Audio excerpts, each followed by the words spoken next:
You may have heard of HelloFresh. They send chef-crafted recipes and fresh ingredients to your home. But this summer, they made their biggest menu upgrade yet. This is not the HelloFresh you remember. It is bigger, healthier, and tastier. HelloFresh has doubled its menu. Now you can choose from 100 options each week, including new seasonal dishes and recipes from around the world. Dig into bigger portions that'll keep everyone satisfied. One thing I love about HelloFresh is that it has an even healthier menu filled with high protein and veggie-packed recipes, which is very much the way that I eat. Plus, they have 3 times more seafood on the menu now. The best way to cook just got better. Go to HelloFresh.com/happier10FM now to get 10 free meals plus a free item for life. 1 per box with active subscription. Free meals applied as discount on first box. New subscribers only. Varies by plan. That's HelloFresh.com/happier10FM to get 10 free meals plus a free item for life. There's something about a love story that takes your breath away, not because it's perfect, but because it's impossible. Imagine finding the person you were meant to be with in the very place designed to destroy you. Imagine choosing love when everything around you is hate, everything designed to strip away hope. That's not just romance, that's survival, that's destiny. That's exactly what you'll feel watching Bao, Artist at War. The film opens September 26th, and you can visit baomovie.com to see the trailers. If you were moved by Schindler's List or even the bittersweet hope in Jojo Rabbit, you'll understand why Bao is different. This isn't just about what was lost, it's about what was found. Bao, Artist at War, tells the remarkable true story of Joseph Bao, a brilliant artist and master forger who risked everything to help others survive. Bao, Artist at War opens September 26th. Visit baomovie.com to watch the trailer and learn more, or sign up your organization for a group screening. Again, that's baomovie.com. Lemonada.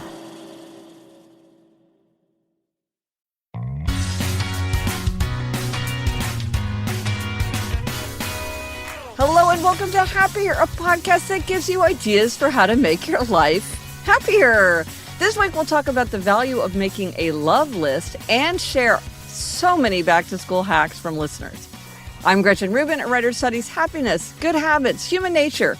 I'm in my little home office in New York City, and joining me today from Los Angeles is my sister, Elizabeth Kraft. And Elizabeth, you are on the top of any love list that I make. That's me, Elizabeth Kraft, a TV writer and producer living in LA. And thank you, Gretch. Not surprising, you are on mine too. Oh, good.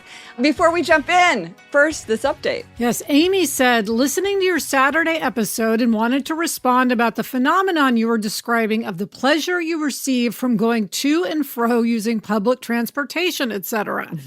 When Elizabeth said maybe it's a New York thing, I exclaimed out loud, it is. Not that I can't relate in some ways with my own suburban life, but 2 years ago, my family took a trip to New York. We were there for 5 days to do all of the tourist attractions. On the first day, I was nervously leading us from place to place, glued to my map app and unsure about public transport, etc. By the last day, I remember thinking, look at me, I'm a New Yorker. My try before was confidently marching the New York streets, crossing the crosswalks with the locals, hopping on and off subway trains, and barely referencing my phone. And we were blissful. The New York streets were brisk and damp and bustling. Just being in New York made us feel the way you were describing. It fundamentally changed us. I love this description. Love a little love letter to New York, Gretch. There is a power and freedom that comes from public transportation. Our parents are so good about using public transportation. And then you can just suit yourself. You can get everywhere and you know a city differently. And sometimes there's that little bit of learning curve and how, like, okay, how do you pay and how do they organize it? But I love this family going from newbies to old hands in just 5 days. And it is something I appreciate about New York is that it's set up big parts of it in a way that you can easily figure it out, which is also very satisfying. Yes, it's figure outable. And it does. It just gives you that feeling. Oh, I'm so glad that somebody knew what I was talking about. So this week, Elizabeth, our try this at home suggestion is to make a love list and review it periodically. Tell us what a love list is, first of all. Okay, well, one thing that we talk about often is that if you're looking at people who are happier, they are the people who have strong, enduring bonds. They have people with whom they've had long, intimate connections. They can confide. They can get support, and just as important, they can give support. They feel like they belong. And relationships are just a huge part of happiness. But on the other hand, we're all busy. Relationships take time, energy, and money sometimes. They take forethought. And I find that for me, sometimes somebody just drifts out of touch, not because I'm not interested in them. I just simply, like in the busyness of everyday life, forget to think about them. Unless something, I'm like, oh, I read this article and I'm like, oh, yeah, I should send that to Delia or whatever.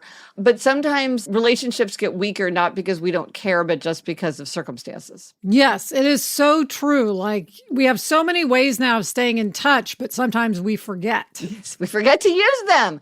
Yes, we have so many ways to stay in touch. In one way, we're hyper connected, but then it's also easy to get disconnected. And so the love list is a way to address that. So what you do is you make a list of however many people you want. I made 50 on my love list. And you just write down all the people that you really want to stay in touch with. And then periodically, like I plan to do it once a week, just glance over the list and see, is there anybody there that I'm due for a connection? Even just shooting them a text or calling them up, or like maybe we said, oh, after school starts, we'll make a coffee date. And then you haven't done that yet. Just a quick glance, I think, is going to really help me stay in much better touch with the people who are important to me. Yes. It's funny because the other day, my friend Corrine texted me and said, I listened to the podcast, so I feel like I've talked to you, but I realized I haven't actually seen you in weeks. Let's hike this weekend. And then we did. And then we saw each other. So that was great. Maybe she had me on a love list and she realized she needed to reach out. Maybe she had you on a love list. I was going to say, Gretch, one thing I realized when I was making my love list is that people usually come in groups. Mm-hmm. How so? Explain. Well, like I'll think about our family, and that leads to a whole group. Adam's family, that's a group. Friends from college are a group. My friends from high school, TV writer friends, their kids, their spouses. It's just funny how we meet people in clumps. Rarely do I have just a one-off person. Right.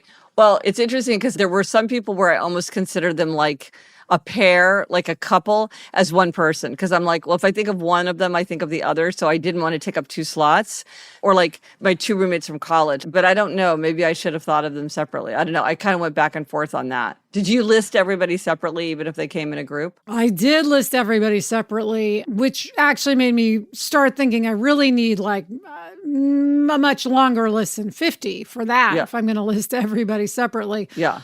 Another thing I realized is that being on my love list really doesn't have to do with how often I talk to you. No. I might love someone intensely who I haven't spoken to in 5 years. Yes. But then it makes you think, I really want to talk to them. Exactly. That's why it's valuable, I think. Yeah. I don't need a reminder that you're on my love list, or Adam is on my love list, or Jack. Right. But I do need a reminder of those people maybe I haven't talked to who I care about so much and I want to be connected with. Yeah. Well, one of the things that struck me, and I didn't do this, but I thought, well, maybe I'll redo the list after I've had some experience with it, is I do think it's interesting to think of how people come into your life in different roles. These are people that I met through having kids at the same school, fellow parents, or these are people from college or from law school, or these are people that I met because Jamie met them, and so then we both became friends with them, or whatever. It might be interesting to organize them that way, because I think the way you say in clumps, there are certain things in my life where I'm like, wow, if I hadn't done that one thing, a huge number of relationships would have dropped out for me. Yeah. It's a tool for more reflection than I thought. It kind of makes you see your social map in a different way. So what do you think you're going to do with your list? I think for me, it's more about trying to connect with the people who I do love so much that I am not connected with in the moment.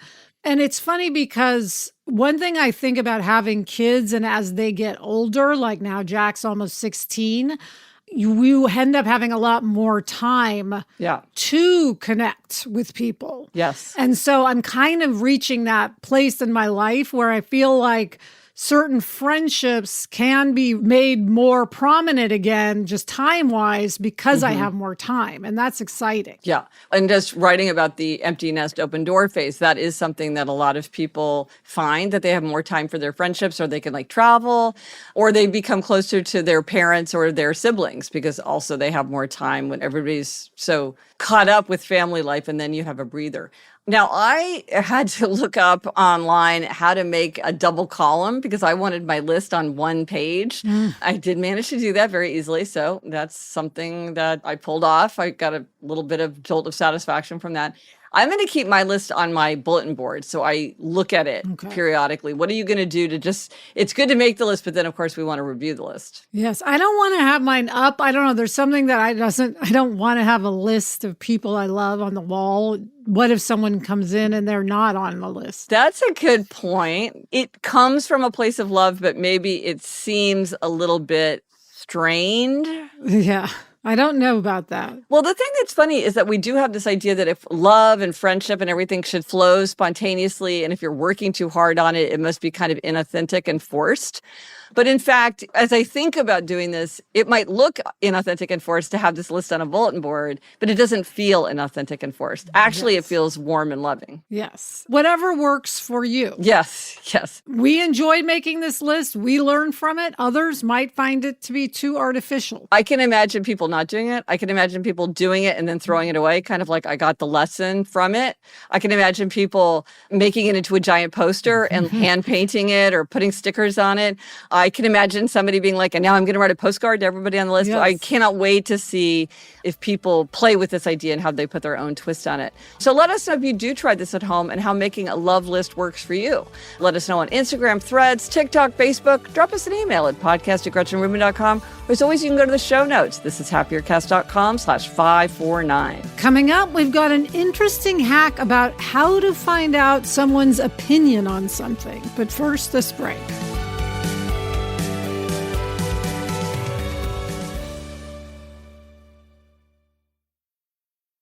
Elizabeth, one thing that I know from experience is that when you are trying to make a hire, it can be really hard. You're looking for that really great person, but it's hard to find that person when you're looking at lots of resumes and lots of people, and you don't have enough candidates with the right skills or experience.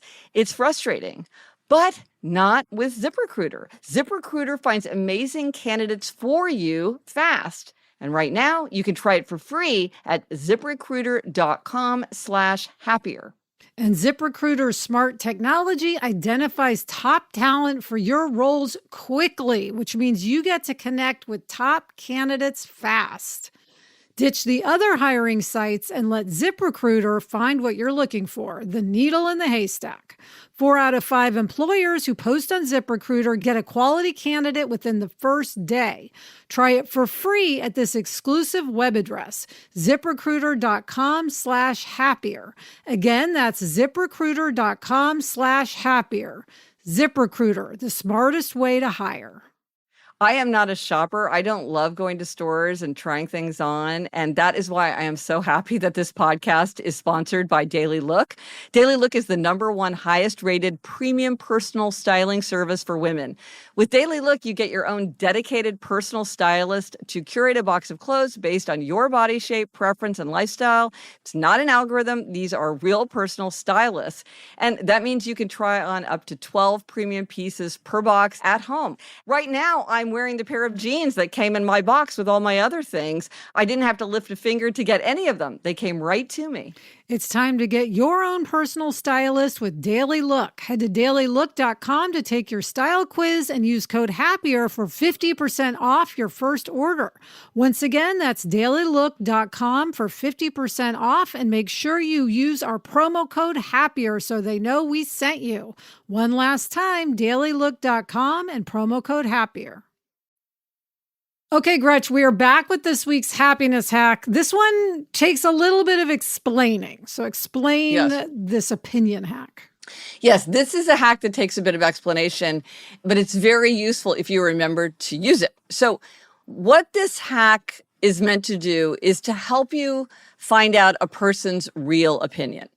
Because sometimes we ask people for their opinion and we really want their honest opinion, but maybe they don't want to reveal their honest opinion. Maybe they would feel like it was disloyal if they said something that was less than 100% enthusiastic, say. So one way that you can get a sense of what they might say if they were speaking frankly is to ask them not what do they think, but what do they think other people think? Or what do they think other people's experiences are? Because the fact about human nature is that we tend to answer from our own experience. Now, and we talk about this feature of life all the time, which is if you're a questioner, you assume everybody sees the world the way a questioner does. Or if you are an underbuyer, you're completely baffled by what overbuyers do.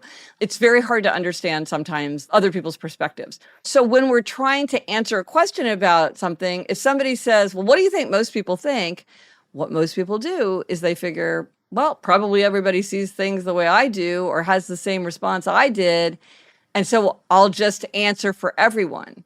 And by answering for everyone, they tend to reveal their own opinion or add a wrinkle to it that they might not have otherwise done. So, Gretch, I could see this like you're considering sending your children to a particular summer camp, asking your friend, are most families pleased with the camp experience, instead of asking, were you pleased with the camp, could lead to a more honest answer. There's just something different about making a generalization than answering for yourself. I can imagine you're thinking of going to a particular dentist and you want to say to somebody, how's the dentist who goes there? And that person might not want to say something negative because sometimes we're like, well, I don't want to say anything bad about somebody, or you don't want to be disloyal to somebody who you basically like. But if you said, well, how do most people feel about that dentist? You might hear something like, well, the person is a great dentist, but a lot of people don't like the fact that the dentist runs late so often, right? Because they might have felt disloyal by saying that. But when it's like, oh, a lot of people think this way, then you're like, oh, okay, I get it. This person runs late a lot. So it's a kind of a subtle thing, but there are times where it's really helpful to phrase a question that way. And you know what this reminds me of, Elizabeth? In an earlier episode, we talked about how one thing you can do to elicit help in a different way, if you really want somebody to be helpful and they're kind of not being very helpful, is you say, what would you do if you were in my situation? Yes. Because a lot of times people will be like, well, if I were in your situation, I would do this. And you're like, oh, why didn't you just say that before? But there's something about changing the way the question is framed elicits a different answer that is perhaps a more helpful answer. Yes, I use that piece of advice all the time. I think that's super useful. And it's funny that it does get you a different answer, and yet it does. Yeah. And yet it does. Yep. And now we asked listeners for suggestions for back to school. Some of us have kids that are going back to school. Some of us are going back to school ourselves. There's many people going into school or participating in this back to school vibe. And depending on you and your child or where you live and your experience, your back to school period may have started a long time ago. I always think of the summer as being June, July, August, but actually school goes way into June. It starts way into August. It all depends. But we asked for back to school hacks and we got a lot. Yes. Gretch, you have actually a new back to school tradition, you told me. Yes, I do. Because, okay, both of my daughters are out of the nest. We were in the open door phase. And I decided that we would have a back to school tradition of signature shoes. We did this by accident last year because I think a lot of us would get new outfits for school, or you'd get new shoes or a special new sweater. And it was just fun having something new for the new school year. And so I decided that we would get signature shoes. And I like signature shoes because it's limited. It's not like a new outfit where, okay, we could go all over New York City. It's like, okay, if you're going to get shoes. And I like the idea of signature shoes where it's like, get something that will remind you of this moment. Yes. And we do it together, Eliza and Eleanor and me. This year when we did it, Elizabeth, we had a department store lunch because you are the one who made me realize the fun of having a department store lunch. So we went to the department store, picked out signature shoes, had lunch. So it was a whole lovely back to school tradition. I love it. And here's another much more practical hack. If you are somebody who has a child going to college, that is, if your child is getting something for the dorm room, tell them, do not split the cost of something. Don't like, okay, my roommate and I are going to split the cost of a mini fridge, or we're going to split the cost of a sofa, or whatever it is. Because the end of the year will come, and then it's like, first of all, does anybody want the sofa? Whose responsibility is it? And what do you do about the person who isn't getting it? One roommate may not want to spend the money to buy the other person out, or they both might say like, well, I don't want it. But then who's in charge of doing something with it? Because you've got to clear, at least, with both of my kids, they had to completely clear out their dorm room. And so it's much better to split expenses. Okay, I'll get the mini fridge and you get the rug or whatever. And then you're responsible for whatever you own. And you just make it fair by having the total rather than saying, let's co-own something. This is something that's very easy to do at the beginning of the year. Like you need a lamp. We need a reading lamp. Have one person buy it rather than trying to split it. Yes, that is good advice. My advice is something I learned the hard way, which is do the paperwork right away. So don't wait. Whatever comes at you, do it right away. Schools send out a lot of emails, a lot of forms. Yes. It's always best just to do it right away. And it always seems that there's a really, really long email. And in the last paragraph, it's like, and please immediately go to this link. And then you go to the link and it's like, okay, enter this password. And then you've got to be watching like a hawk for all of the requests for paperwork, but then getting it done. Also, this is a do as I say, not as I do, Gretch. Put all the important calendar dates in your calendar at the beginning of the year. So all of the vacation days, all of the picture day, any of that stuff, get it into your calendar. That is really, really good advice. Well, another Elizabeth said, on Sunday nights, I lay out 5 complete outfits for my first grade son for the week. It makes mornings easier. Well, that's a little planning goes a long way. Magdalena says, help your young child transition to kindergarten or first grade by making sure they can open the food containers you give them. I thought I was helping my son out by putting his snacks into small Tupperware containers, and it took the longest time for him to tell me that those were really difficult for him to open. While there's staff in the cafeteria, it can take a long time for them to help a whole grade of children open their little containers. Good point. You don't realize it's not always easy to open those things. Cynthia said, I loved stocking up on school supplies when my kids were in school. Now that my kids are grown and gone, I still stock up on them and donate them to teachers who have students in need. This is a wonderful way to redirect that love of provisioning. Yes. You love buying school supplies. Now you're buying it for children in need. Beautiful. Kirsty said, as my kids got older, I would have an after-school date, one kid at a time, go to a cafe, catch up on what's happening in their life, discuss any challenges, wrap it all up with tasty food and drink. As teenagers transitioning into young adults, it was an enjoyable moment once a week where they could unload if they needed to. I think it was helpful. Well, that's wonderful. That's kind of like my after-school adventures. Jahan said, finding a motto that gives me focus for the year. Well, that's fun. Candy said, I love your suggestion to design your summer. My reality as full-time mom is that my children's schedules design our summer. So instead, I get pretty inspired to design my fall. As they return to school, will this be the fall of a new workout program, weekly coffee dates with friends, a big house project, or series of books to dive into? All of the above? Oh, that's fun. Design your fall. Kirsty said, this is maybe an obvious hack. I make sure my backpack and desk is well organized, and I buy pretty notebooks, pens, etc. that I enjoy working with. I'm a teacher, and I also make sure to have a set of books on my desk at school and at home, so I don't have to carry them back and forth every day. Well, that's smart. Joyce said, don't come at me, but I let my kids sleep in the clothes they're going to wear the next day. This is especially helpful if you have one with sensory disorder. Whatever works. I had a friend who did that for rowing crew in college. He slept in his crew clothes. There you go. Cheyenne said, for getting our morning routine in order, I was so sick of tearing the house apart for a hairbrush or charger on the way out of the door, so I just bought extras of everything. One set stays in the car. Throw money at the problem. Judge if you want, but it works. Maria said, if my teen insists on shorts and 40 degrees, I toss a hoodie in their backpack and zip my lips. By lunch, the weather's made my point for me. Natural consequences. Love it. This is a common argument among parents and children. Yes. Andrea said, we have Taylor Swift's playlist that's 25 minutes long. By the time Tay hits the second chorus on Cruel Summer, they know it's time for shoes. By Shake It Off, we're out the door. So I love this because this is, instead of nagging and reminding, you have an exterior cue to get it moving, and it's fun and whimsical to have it be music that everybody likes. That's fun. Meredith said, one year I ended up doing my back to school shopping late. It was during the first week of school and all the supplies were on clearance. Yes, there was not as much variety, but the prices were phenomenal. Maya said, one of my kids gets up 20 minutes before the other. They get solo bathroom time, and we avoid 80% of the arguments that used to happen before 8 a.m. That's a good tip. Mm-hmm. Michelle said, I learned long ago from Jen Hatmaker, do not schedule anything for the first weekend after school starts, even if it sounds fun and celebratory and exciting to you as a parent. The kids are going to be exhausted from getting back into the swing of things. Let them just rest. Michelle said, my son is about to start his sophomore year of college across the country from us. Last year was such a shocking change for our family of 3, getting used to him being so far away. One thing that helped was to plan on weekly FaceTime sessions, usually on the weekends. These have continued all year, even through the summer, as he's been working out of state. There are times when we can't make it work, of course, but not too often. I love seeing his face. This is probably more a hack for parents than children, but I think he enjoys our weekly FaceTime sessions too. Well, that's fun. Yes.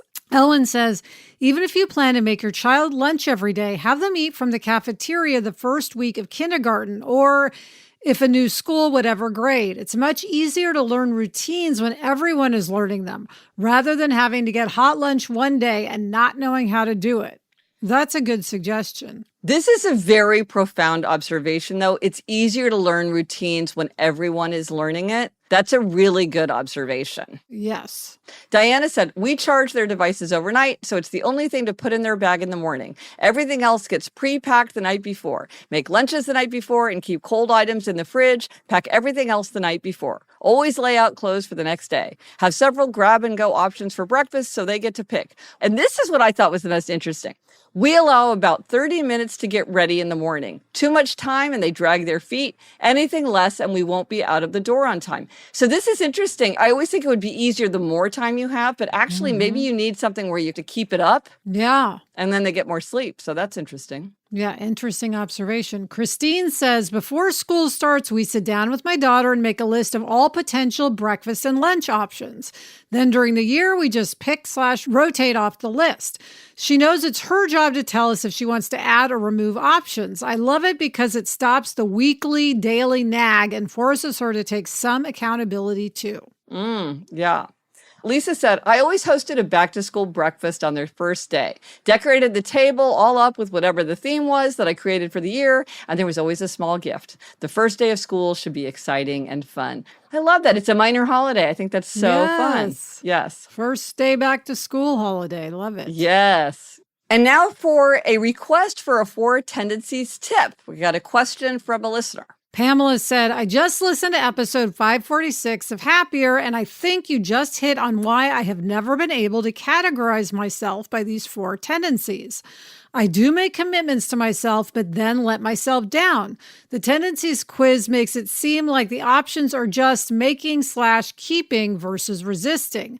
What about those of us who make commitments and desire to keep them, but then don't? Whereas I make resolutions all the time, but then don't fulfill them. For example, I am definitely obliging outer expectations, but if I then also make but break commitments to myself, that doesn't fit rebel upholder or straight obliger. I think I'm some sort of broken upholder. Pamela, you are an obliger.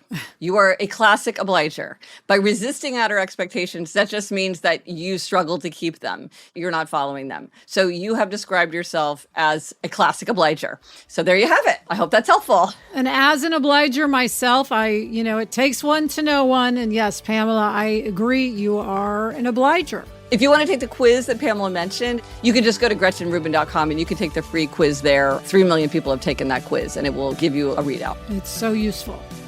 Okay, Gretch, coming up, you have a demerit about working, but first this break.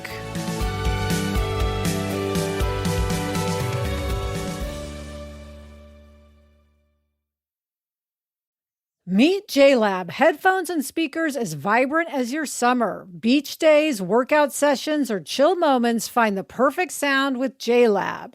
JLab's colorful collection has something for every summer adventure and every moment.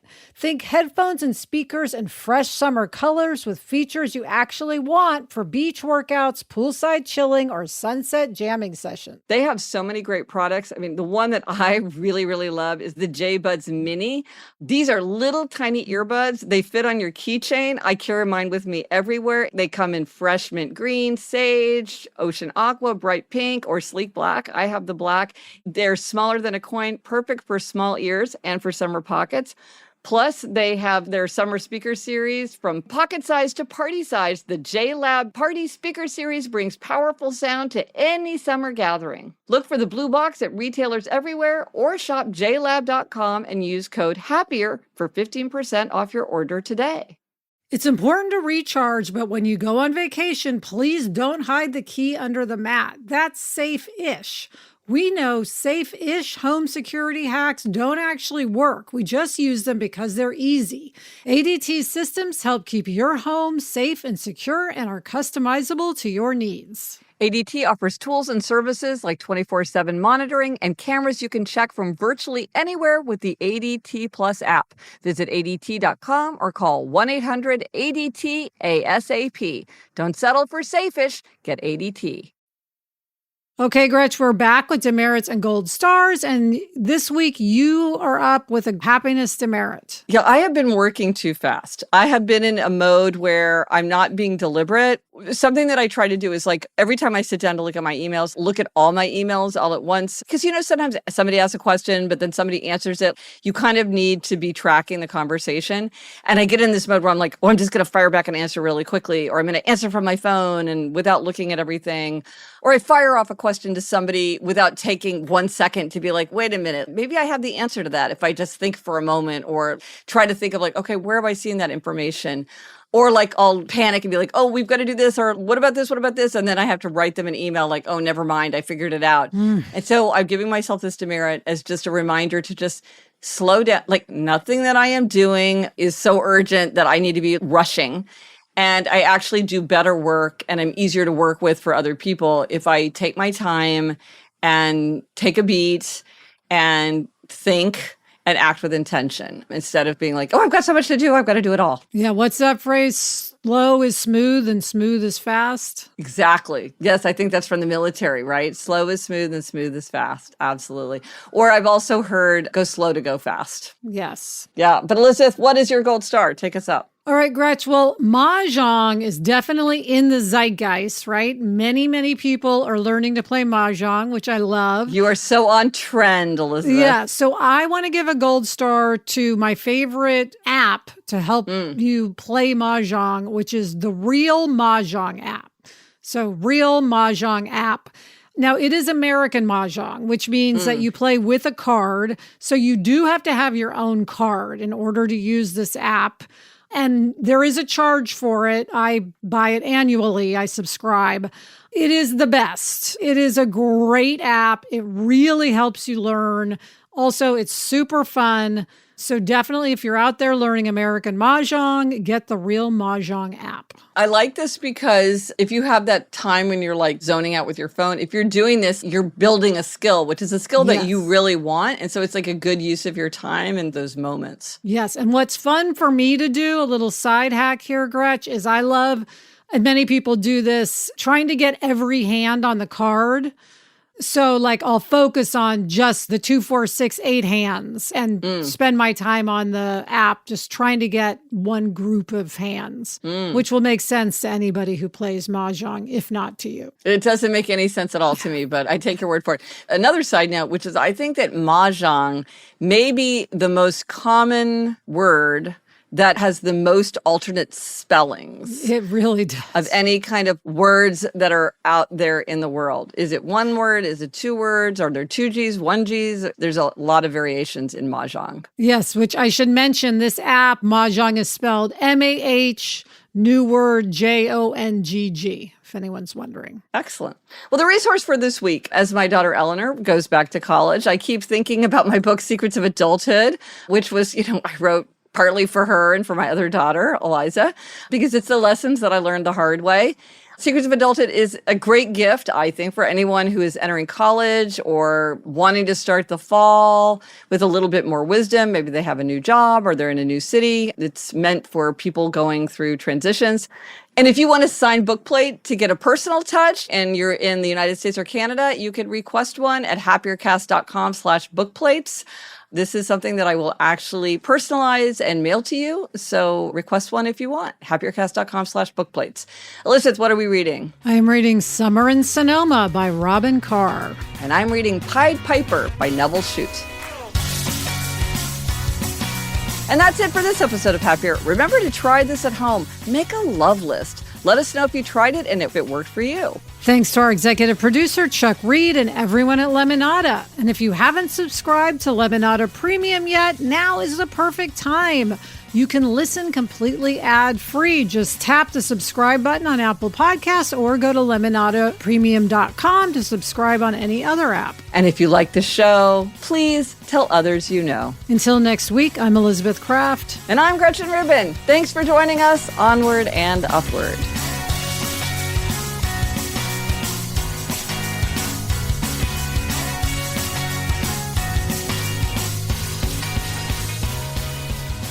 Gretchen, did we talk about how Mahjong made the Wall Street Journal because the card had a misprint this year and it was a big hubbub? Whoa, no, I didn't Yes. see that. What kind of misprint? They just misprinted two of the hands. So then they had to send everybody new cards. Whoa. It was a whole thing. Wow. Intrigue.